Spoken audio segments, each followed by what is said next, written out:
যাওয়ার সময় সে ওই বাগানের একেবারে কোনায়, ঠিক আছে, ছোট্ট একটা লাল শাড়ি পরা একটা টুকটুকে একটা বউ হাঁটাচলা করতেছে, সে তাই দিয়ে গেছে। সে ভাবিছে কে না কে, সে হলো ধারে গেছে, যায় দেয় কি তার চেহারা এত সুন্দর।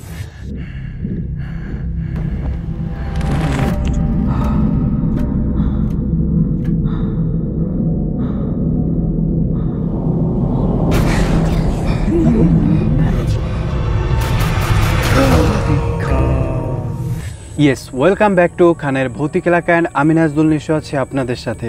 বন্ধুরা, আজকে আমরা আপনাদের মাঝে একজন অতিথিকে নিয়ে হাজির হয়েছি, আর এই অতিথির মুখ থেকে শুনতে পারবেন তার দাদির সাথে ঘটে যাওয়া একটি ভৌতিক ঘটনা। সো বন্ধুরা, আমরা দেরি করব না, আমরা সরাসরি অতিথির কাছেই চলে যাচ্ছি।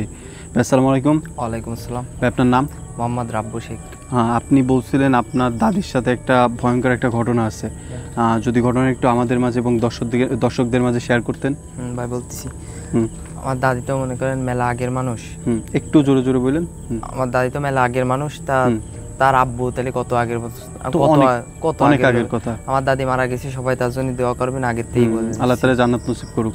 তা মনে করেন আমার দাদির কাছ থেকে শোনা, আরও আমি অনেক ছোট থাকতেই শোনা। তা আমার দাদি হচ্ছে যখন ছোট তখন হলো তাদের অনেক জায়গা সম্পত্তি, তা তার আব্বু হলো এমনি তেমন কোনো অত জায়গা সম্পত্তি থাকলে তো মনে করেন কেউ কিছু করা লাগে না। তার আব্বু তো মনে করেন এই যে বাগান কাঁঠাল যত যা আছে ওই সমস্ত হলে সম্পূর্ণ লাড়াতো, গের বাড়িটারই এই সমস্ত করতো।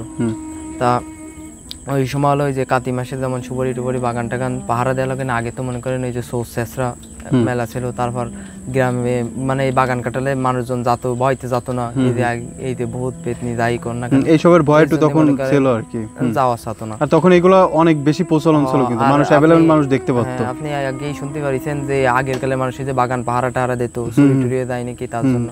তা মনে করেন এই যে সুবরির সময় ওই সময় হলো সুবরি বাগান পাহারা দেবে, তা হলো বিশাল বড় বাগান, এক সাইডে ঢুকলি মানে মনে করেন ওই মাথায় যাতে মেলা সময় লেগে যায়, অনেক বড় সুবরি বাগান, অনেক বড় সুবরি বাগান। আর সুবরি তো গাছে ভরা, পাহারা তো দিয়াই লাগবে রাত্রে।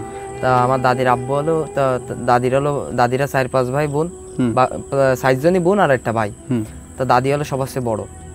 তা সে ওই সময় তার মা হলো মেলা অসুস্থ, ওই যে তার মেলা বয়স হয়ে গেছে, 5টা মেয়ে, তার আরো একটা ছেলে, তার মেলা বয়স হয়ে গেছে, সে তেমন ভালো বলতে হাঁটতেও পারে না, আরো তার অনেক রোগ, এই জন্য সেই তেমন মানে চলাফেরা করতে পরে তা দাদির আব্বু হলো ওই যে বাগান পাহারা দিতে থাকে, মানে প্রতিদিন রাত্রিরেই ওই বাগানের মাঝখানে একেবারে একটা মাছা করেছে, ওই জায়গায় যে চেয়ার নিয়ে বসে থাকে, আর হলো ওই যে প্রতি মনে করেন চারি বাগানের সাইড লাইট টাইট মারি টাইটে দেখে, পুরো বাগান ঘুরে সারা রাত, আবার সকালে চলে আসে। দিনে মানে তো তেমনই হয় না, যত তো রাত্রেই। পরে আর প্রতিদিন ওই যে তারে ওই যে রাত 2-3 যে যখন মনে করেন বাড়িতে আসে, ওই সময় একটা মানুষ খেটে গেলেও কতক্ষণ তার একা একা বসে থাকতে ভালো লাগে। তার বাড়ির পাশেই তো বাগান, তা ওই যে আর বড় মেয়ে, সে ছাড়া সবচেয়ে বড় মেয়ে, সে মনে করেন সে তো বোধে সবচেয়ে বড় হইছে। তারপর ওই তার আব্বুর জন্য, দাদির আব্বুর জন্য ওই যে চাটা মনে করেন এমনি বিস্কুট টিস্কুট, মানে ওই মেয়ে হচ্ছে ওই আপনার দাদি আপনার ওই দাদির বাবার জন্য নিয়ে যাচ্ছে আর কি, ওই বাড়ির পাশেই বাগান, যে আব্বু এখানে একা বসে আছে আমি যাই, তা যাই। আর গেলি মনে করেন সে তার আব্বু ওই জায়গা বসে থাকতো, গেলি তারে পাতো এমনি বাগানে। ওই সময় সে যাতো, একটা সময় ছিল, ওই সময়ের মধ্যে যাতো, ওই দিয়ে আবার চলে আসতো। তা ওই যাওয়ার সময় হলো তো কে নিয়ে যায় না, আমি এমনি আসার যে সময় চলে আসতো ওই সময় তার আব্বু আইগিয়ে দিয়ে যেত, অনেক রায় তারও। তা ওই সময় তো হারিকেন ছাড়া এমনি কিছুই ছিল না, যেমন ভাই হারিকেন চালাইছে নেই হারিকেনে। পরে এরপরে ওই হারিকেন নিয়ে আস্তে আস্তে যেত, যাওয়ার পরে ওই যে প্রতিদিনই যায় যাওয়ার সময় এমনি কোনো সমস্যা হয় না। এরপরে একদিন যাওয়ার সময় সে ওই বাগানের একেবারে কোনায়, ঠিক আছে, ছোট্ট একটা লাল শাড়ি পরা একটা টুকটুকে একটা বউ হাঁটাচলা করতেছে, সে তাই দিয়ে গেছে। ওই যে আপনার দাদি দিয়ে গেছে, ওই যে বিস্কুট টিস্কুট দিতে যাচ্ছে, ওই সময় দিয়েছে ওই লোকটারে, একটা ছোট্ট একটা মেয়ে। তা সে হলো ওই যে ভিতরে বাগানের ভিতরে হাঁটাচলা করতেছে ওই রাত্রে। সে ভাবিছে কে না কে, সে হলো ধারে গেছে, যায় দেয় কি তার চেহারা এত সুন্দর, সে মানে ছোট্ট একটা মানুষ। তা ওই সে হলো ওই যে লাল শাড়ি পরা, হাতে তাবিজ আছে, সে ওর ভিতরে হাঁটাচলা করতেছে বাগানের ভিতরে। সে আবার জিজ্ঞেস করেছে যে আপনি এত রাত্রে এই বাগানের ভিতর কি করেন? তা সে কোনো কথাবার্তা কইনি, সে ওই বাগানের ওই একেবারে হাটের কোনাতে মনে করেন চলে যাচ্ছে তার সামনে দিয়ে। তা দাদি ভাবিছে কে না কে, তারে এই গ্রামে কোনো সময় দেয় না, আর অতটুকু একটা বাচ্চা ওর ভিতরে কি করে। সে অত ইটি না করে সে তো চলে গেছে তার আব্বুর কাছে, যাওয়ার পরে ইটি দেওয়ার পরে তার আব্বুরে কইছে যে এরকম আমি আসার সময় এটা দিয়েছি। তার আব্বু মনে করেন ওই পথে আর তো তারে কোনো সময় আসতে দেয় না ওই দিন শোনার পরতে। আর সে হলো এমনিতেই মুরব্বী মানুষ, তার তো আগের ওই যে তেমন কোনো ভয়টা হয় না, সে তো ভালোভাবে জানে যে ওটা কি হইতে পারে আর ওই বাগানে কি আছে। যাই হোক সেই জানে সম্পূর্ণ ভালো। পরে সে তো বাসায় আগে দিয়ে গেছে তার বড় মেরে। সে পরের দিন সকাল বেলায় দাদির পুরো জ্বর। এরপরে তো সে তো বুঝতে পারিছে যে কেন জ্বর হয়েছে, জ্বর মোটে কমে না, ডাক্তার কবিরাজ মেলা কিছুই দেয়ছে, এই জ্বর মোটে কমে না। আস্তে আস্তে 2 দিন 3 দিন 5 দিন দেওয়ার পরে তো মনে করেন সব জায়গা দেওয়ার পরে আর তো কোনো উপায় দেয় না। এরপরে সে পুরো মানে পড়ে হয়ে গেছে, মানে ডাইরেক্ট বিছানায় মনে করেন বাথরুম কন খাওয়া কন সম্পূর্ণ সব তার বিছানায় পড়ে গেছে।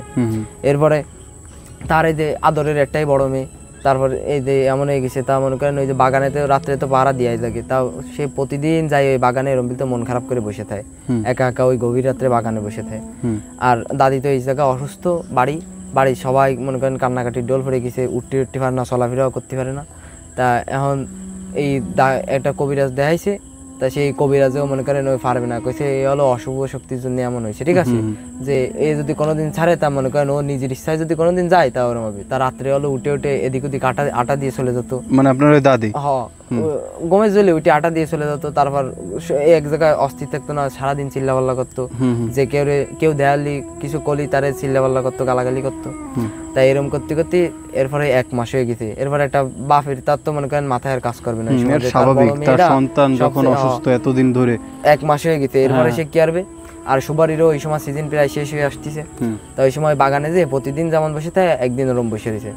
তা বসে থাকলেই সে একজন হুজুরে দেখতেছে একেবারে বাগানের শেষ সীমানা দিয়ে একটা হুজুর এত লম্বা, পুরো বাগানের যে গাছপালা আছে না ওই গাছপালা ছাড়াই উপরে উঠে গেছে, চাঁদের আলোয় দেখতেছে। আর একটা লাইট নিয়ে ওই হেরিকেন নিচেই থোয়া, আর সে আলো বসে রয়েছে এরকম আমাদের মতো চেয়ারে। তা দেখতেছে ওই যে একজন হুজুর পাগড়ি মাথায় দিয়া আর একটা পাঞ্জাবি পরা সে আইটে আসতেছে। আসার পরে সে দেহার সাথে সালাম দিছে, সে বুঝিছে এটা এমনি অন্য কি, মানে সে বুঝতে পারছে যে অশুভ কোনো কিছু একটা, কিন্তু আইসে মানুষের বেশি হইছে। আসার পরে সে বলতিছে যে সালাম দেওয়ার পরে ওই লোকটাও সালাম দিছে, দেওয়ার পরে কইছে কি বৎস তুই মন খারাপ করে এরকম বসে আছিস কেন, তোরে আমি অনেকদিন ধরেই খেয়াল করতেছি, এই দেন গাড় কাটা শিরশিরে উঠেছে, তুই তোরে আমি অনেকদিন ধরেই ফলো করি যে তুই এমন এই গভীর রাতে বাগানে তুই কি পাহারা দিস, ঠিক আছে, আর তোর মন এত খারাপ কেন। ও কচ্ছে কি যে আমি তো এরকম আমার একটা বড় একটা মেয়ে, তাও তো প্রতিদিন আমার এই বলির কারণে আমার প্রতিদিনই এনে খাবার দিতে আসতো, আমার বলির কারণে যে আমার এই বলির কারণে ও আসার সময় এমন এমন কিছু দেখে, তা আমার মেয়েটা তো পড়েও আজকেরা এই 1 মাস ওভার হয়ে গেছে। তা কচ্ছে কি তোর মায়ের রে ওই যেমন আছে তোর মেয়েরে ওরমই থাকতে কা, তোর মায়ের ওই ওর সাথে কোনো কথাবার্তা তুই তেমন কিছুই কবি না, ওরে যেমনই তুই এই যে প্রতিদিনের মতো এই যে চা পান একে দিতে হবে, ওরে তুই ওরম প্রতিদিনই আসতে কবি, ও যেমনই আসিক না কেন, ও যত অসুস্থ থাক না কেন ও তোর ওই চা পানটান দিতে আসবে। এরপরে ওই করার পরে ওই লোকটা ওই বাগানের ওই যে জায়গা দিয়েছে ওই জায়গা দিয়ে আবার হারায় গেছে।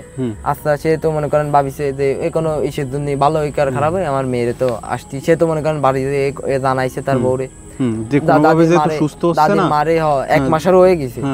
এরপরে যে সময় হয়ে গেছে ওই দাদির মেয়ে তো মানে দাদি তো উঠতেই পারে না বিছানাতে, তা করছে কি সবাই করছে যে গ্রামবাসী, এরপরে সবাই জানানো হয়ে গেছে এটা, এবারে করছে ও উঠতে পারে না, হাঁটতে পারে না, চলতে পারে না, বিছানায় বাথরুম করে, তারপর মনে করেন খাতিও পারে না, নিজে খাওয়া দেওয়া লাগে, ও কেমনে উঠে তারপরে যে রাত্রে যাবে দিতে কয় না, ও পারবে তাই আমারে বলে দিছে।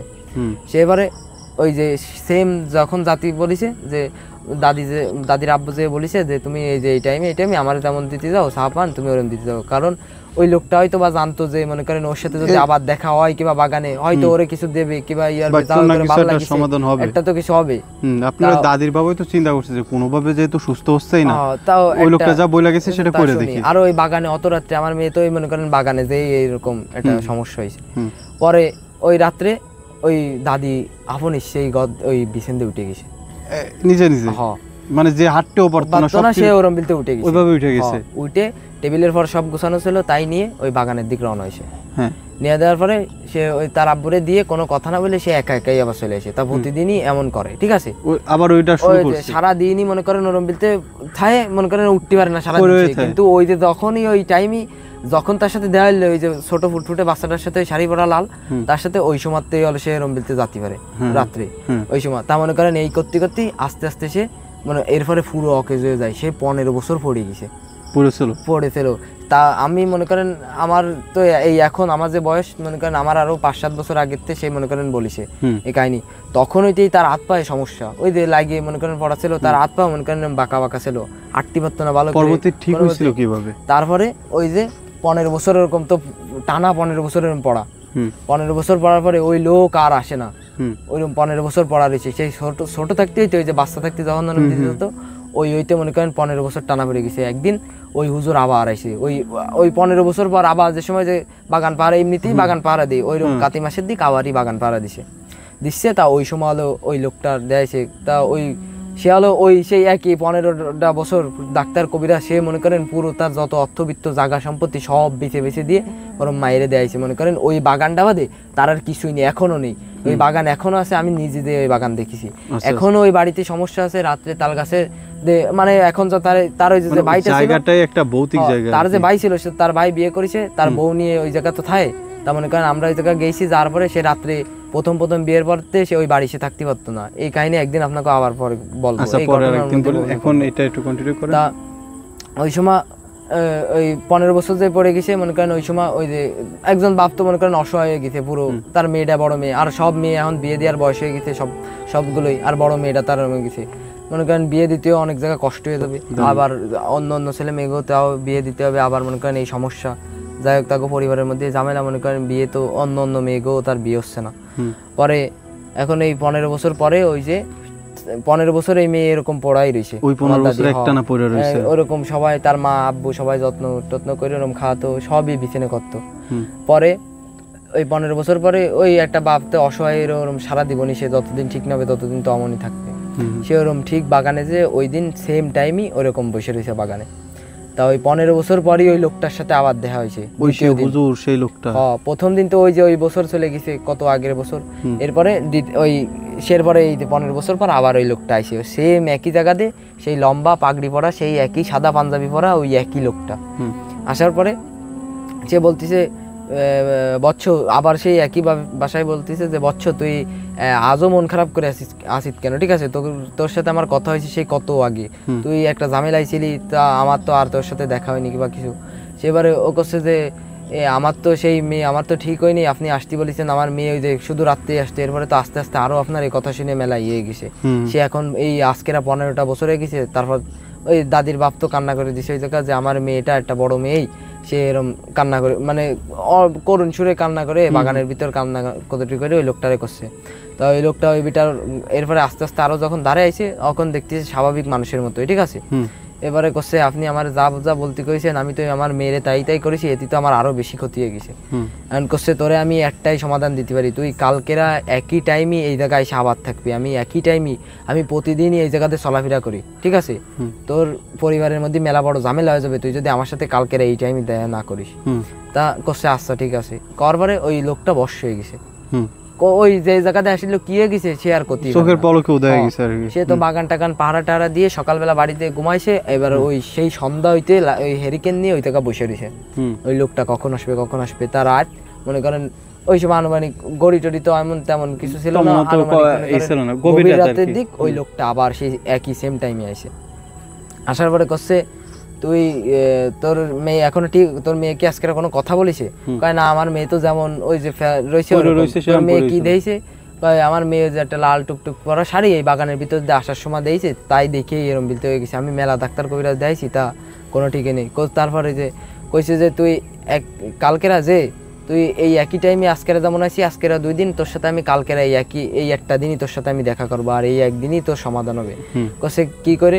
কয় তুই মানে এক দামে তোর দ্বারে দোকানে যাবি, তুই এক দামে গামছা কিনবি, এক দামে ওই যে ধানের গুটো মুটো আছে না ওই সমস্ত কিনবি, আতর কিনবি এক দামে, তারপর কুলো কিনবি এক দামে, এরকম মেলা কিছু কইছে। কটার পরে কইছে আচ্ছা এক দামেই কিনে আনবো। কয় সাইল কিনে আনবি এক দামে, আগরবাতি কিনে আনবি এক দামে, কিনে টিনে সব নিয়ে তুই এই তোর বাড়ি হাজির থাকবি, আর কালকেরা তুই আমার সাথে এই একই টাইমে এই জায়গা দেখা করবি। করছে আচ্ছা ঠিক আছে। সে তো মনে করেন চলে আইসে একই দামে, সারাদিন বসে সব একই দামে যা দাম চাইছে সব দিয়ে কিনেছে। কিনা টেনার পরে এরপরে ওই হুজুর তো একই টাইমে বাগানে যে সে আবার বসে রয়েছে এই লাস্ট দিন, সে বলিছে যে মনে করেন এত আশা নিয়ে তার বাপ গেছে যে আমার মেয়েরা 15 বছর পড়ে হয়ে রয়েছে, যদি ঠিক হয় তার কথা শুনে। তা এত কবিরাজ দেখাইছি তা তো কোনো ঠিক হয়নি। এরপরে ওই হুজুরটা একই টাইমে আবার আইছে, আসার পরে বলতেছে যে আপনি এই যে দাদা আনতে কইছেন আমি সব বাড়িতে দিছি, এবার কইছে তুই চল আমার সাথে। এবারে ওই সেই লোক কোনোদিন তার বাড়ি যায়নি, সেই লোক নিজে আইটে তার বাড়ি আইছে, আইসে বারান্দায় বইছে, বসার পরে এখন বলতেছে পাগড়ি মাথায় দিয়া পাগড়ি খুলে রাখছে, রাখার পরে বলতেছে যে তোর মেয়ে কই? কইছে আমার মেয়ে তো ঘরে। এখন কইছে যে তোর মেয়েরে ডাক, ঠিক আছে তোর মেয়েরে ডাকবি, ওই পান টান সুপারি যা আছে ওই নিয়ে আসতে বলবি। কইছে আমার মেয়ে আটতে পারে না, চলতে পারে না, আমার মেয়ে উঠতে পারবে না, ঠিক আছে। কইছে তোর মায়েরে পারবে, তুই ক যে তুই আইটে এই সাইডে আয়। আমার দাদি সের পরে নিজে ওই সেই পড়ে মানুষ উঠে গেছে। মানে ওই পরবর্তীতে আপনার যে দাদির বাপ সে বলছে যে তুই আইটে এই পাশে আয়। ওই বারান্দায় বসে গেছে, সে দাদি বড় গদ্দে উঠে মনে করেন ওই সেই বারান্দায় আসে। তারপর আসার পরে সবাই তো অবাক হয়ে গেছে, লোকটা কে ইটি। সেরপরে কচ্ছে তোর মেয়েরে ক এই জায়গা দে, এই যে যেমন যেমন আর সোজা বিলতে একজন স্বাভাবিক মানুষ যেমন বিলতে আটে তেমন বিলতে আটে বলতে ক। দাদিরে কইছে আটতি, দাদি বারান্দায় আটে দেখাইছিল, কিন্তু সে তো পুরো। তারপরে সেরবারে দাদিরে কচ্ছে তোমার এই যে পানের থাল এই জায়গা থোয়ার টোয়ার পরে সে তো সব থুইছে, থোয়ার টোয়ার পরে সব মনে করে কমপ্লিট। কচ্ছে যে তোর মেয়ে তো পুরো সুস্থ, কয় না আমার মেয়ে সুস্থ না। এরপরে কচ্ছে যে তুই সুস্থ না কি রে বললি, আমার মেয়ে আপনি কইছেন ওইটা বলার পরে এরপরে আবার অসুস্থ হয়ে পড়বে না। কচ্ছে কি তুই কোনো চিন্তা করিস না, তোর মেয়ে ঠিক হয়ে যাবে, তোর মেয়েরে এই জায়গা বসতি কয়। আমার মেয়ে বসতে পারে না। আমার দাদি রে কচ্ছে কি না পারবে বসতি ক, এরপরে বসছে দাদি পুরো ওই সেম একজন স্বাভাবিক মানুষের মধ্যে একটা চেয়ারে পর বসে। এবারে কচ্ছে তোরে আমি যা যা আনতে বলে দিলাম তাবিজির ওই যে ভিতরে ইটি তারপর ওই যে কুলো টুলো সব আন। কচ্ছে তুই আনবি না, তোর মেয়েরে দিয়ে আনাবি। আমার মায়ে আইটি আনতে পারে কিন্তু কিছু ধরতে পারে না। সে ওই গদ্দে দিয়ে সেই ওই সমস্ত সে নিয়ে আসে আইটি। মানে পরবর্তীতে আবার বলছে যে মা তুই এই কিছু সবকিছু নিয়ে আয়। হ্যাঁ সে দাদি সব করতেছে, কিন্তু সে পড়ে 15 বছর পড়ে, সে 15 বছর পড়ে কিন্তু হঠাৎ করে লোকটা যাওয়ার পর পুরো অস্বাভাবিক। ওই লোকটা যাওয়ার পরে এরকম করতেছে। এবারে ওই দাদির যে বাপ বলতেছে আপনি কে, ঠিক আছে যে আপনার কথা ইতেছে, আর আপনি আসার সাথে সাথে কিছু মনে করেন সবাই অস্বাভাবিক একটা হয়ে গেছে, আচমকা গেছে যে লোকটা কে। তারপরে কচ্ছে তুই একটা বোতল আন, ওই যে শিশি একদমে কিনতে বলিলাম ওইটা আন। তা সে দাদির মনে করেন ওই যে পুরো শরীর দিয়ে ফুটো দিয়ে কি করে একটা বোতল দিছে, সেই বোতলের ভিতরে ওই সেই লাল যেটা সে দিয়েছে ওই বোতলের ভিতরে ওইটা আনিছে। মানে ওই সেই শাড়ি পরা যেটা ছিল ওই বাচ্চাটা সেম ওই বাগানের ভিতর একই জায়গা দেখতেছে, ওই বাগানের ভিতরে ওই আটতেছে ওই বোতলটার ভিতরে ওরে ধরে মনে করেন আনিছে। মানে ও ওই যে বাচ্চাটা মানে ও যে মনে করেন যাই হোক অস্বাভাবিক কিছু একটা অলৌকিক শক্তি, ওর মনে করেন বসই হলো এই লোক। বুঝতে পারছি যে ওর চেয়ে বড় শক্তিশালী লোক হলো এই। তা মনে করেন ওরে ওই যে ধরিছে, ধরে তারপর তো ভিতরে আনিছে। এরপরে কচ্ছে তুই এই ক্ষতি করিস কেন, ঠিক আছে আমার এই লোক এই মেয়ের তুলোর রাশি আমার পছন্দ হয়েছে, আমার দাদির তুলোর রাশি, সে বহুত কিছু দিয়েছে, সে তত জীবন বাইসে রয়েছে মনে করেন বহুত কিছু দিয়ে গেছে। আচ্ছা তারপর তা মনে করেন বলিছে যে তুই এর ক্ষতি করিস কেন, এরকম 15 বছর এই মেয়েটারে ফেলা রেছিস, কয় ওরে আমার ভাল লাগিছে, ওরে আমি চাইছি মনে করেন আমার মতো আমি গড়ে ইয়েতে চাইছি, আমি মনে করেন ওর ভিতর বড় করবো, আমি সব করবো, ওর যেমন থাকবে ও ওরকমই থাকবে। তা কচ্ছে কি তা তোর তো এই যে সেই দিনই আজকে তুই তো পারলি না কিছু করতি, কয় কি ও আবার ওই বোতলের ভিতর দিয়ে ও বলতেছে যে পারলি আমার কিছু তুই করে দেয় সে করিস, তোরে তো আমি আটকাই ফেলাইছি। এরপরে তো ওই যে বোতলটার 7টা বোতল নিচ্ছে, 7টা বোতলই রাইছে, 7টা বোতলের ভিতরেই ওরে দেখাচ্ছে। পরে ওই যে গ্রামবাসী সবাই দেখাইছে যে এইটা। পরে করছে আপনার বাড়ি টাড়ি কনে, করছে আমি তা কম না, আমি এখনই এনতে চলে যাবো, আর এই শিশিটা তোকে এই আমি শিশিটা নিয়ে যাচ্ছি আর ওরা আমি মাটির তলে পুঁতে দেবো, জীবনে আরও তোর কোনো ক্ষতি করতে পারবে না। আর মেয়ে দেখতেছে দাদি স্বাভাবিক হয়ে গেছে। পরে ওই লোক ওই শিশি নিয়ে যে বাগানে যে জায়গাতে ওই যে তার আব্বু বসা ছিল সেম ওই জায়গা আনিছে, আনার পরে ওই লোকটা সেই সেম জায়গাতে ওই শিশিটা নিয়ে আড়ায় গেছে। আর জীবনে ওই 10 গ্রাম খুঁজেছে, তার বাপ মনে করেন মারা হয়ে গেছে, আমার দাদিও মারা গেছে, তারপরে ওই লোকরে আর কোনোদিন দেয়নি ওই লোকরে তন্ন খুঁজেছে। মনে করেন ওই লোকরে কোনো টাকা পয়সা কিংবা ধন সম্পত্তি দিয়ে দেবে, তারা একেবারেই মনে করেন বড় মেয়ে, তারপর মনে করেন সে তারে হয়তো খাওয়াবে যে বাড়ি এনে, তা মনে করেন তারে তো একটা কিছু উপকার করা লাগবে, সে আমার 15 বছর মেয়েটারে ওই লোকরে আর সে কোনোদিন দেয়নি, কোনোদিন না। আর ওই বাগানেও সে কোনোদিন ওই যে সে বাগান সে মারা গেছে, ওই বাগান করে টরে পুরো ইয়ে গেছে, কিন্তু ওই লোকরে আর সে বাগানে দেয়নি। আর ওই পুতুলটা তো না, ওই পুতুলটা তো নিয়েই গেছে সে। আচ্ছা এই ছিল ঘটনা, অনেক সুন্দর একটা ঘটনা। আর এই ঘটনাটা আপনার দাদিকে যদি আল্লাহ বাঁচায় রাখতো অবশ্যই আমরা যাইতাম আপনার দাদির সাথে দেখা করতে। আচ্ছা পরবর্তীতে বলছেন আপনার দাদির হাত পাও সম্পর্কে একটু বেঁকা ছিল, তাই না? সে যতদিনই বাইসে ছিল ততদিন ওই যে মনে করেন মুরব্বী মানুষটা লাঠি, সে তো লাঠি নিয়ে আটতো না, সে মনে করেন ক্যান্সারে মনে করেন না, সবাই দোয়া করবেন। যাই হোক, আমার দাদি ক্যান্সারেই মারা গেছে তার সেই বয়সটায়। তা ওই যতদিনই বাইসে ছিল সে অতদিনই ওরকম হাত পা মনে করেন বাঁকা বাঁকা ছিল, পান নখ ছিল এরকম বাঁকা বাঁকা, শিরা পোষারা মনে করেন সব খসে গেল, সব বাঁকা বাঁকা, হাঁটতে কষ্ট হতোই। এই ছিল ঘটনা। সো বন্ধুরা, এই ছিল আজকে আমাদের ঘটনা। যদি ঘটনাটি ভালো লেগে থাকে তাহলে অবশ্যই সাবস্ক্রাইব করবেন খানের ভৌতিক এলাকা ইউটিউব চ্যানেলটি। আর ফেসবুক থেকে দেখে থাকলে অবশ্যই আমাদের ফেসবুক পেজটি ফলো করে দিবেন। আর আপনাদের সাথে ঘটা বা আপনাদের জানা কোনো ঘটনা যদি আপনারা আমাদের এই ভয়ঙ্কর পরিবেশে এসে আমাদের মাঝে শেয়ার করতে চান তাহলে অবশ্যই যোগাযোগ করুন ডিসক্রিপশনে দেওয়া কন্ট্যাক্ট ইনফোতে। সো বন্ধুরা, আজকের ভিডিও পর্যন্ত, দেখা হচ্ছে অন্য কোনো ভিডিওতে। আল্লাহ হাফেজ।